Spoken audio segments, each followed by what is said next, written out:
everyone, Karen Hickey here. And sometimes I like to play jokes. So nakikipagbiruan ako sa mga students ko during the class.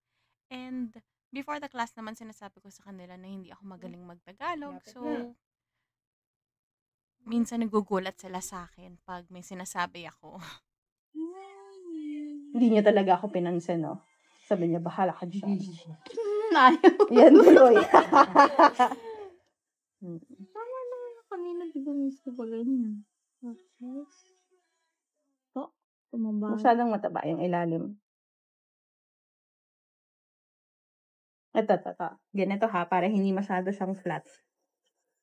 So, magaan muna yung kamay mo. So, magaan. And then, hila pababa. Dito pa lang siya, dito pa lang siya bibigat. And then, taas. Gaan muna.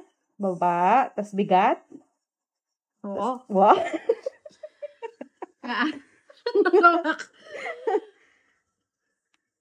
Huwag masyadong madami. Ano bang, huwag ganyan. Kasi masisira yung brush mo pag ganyan.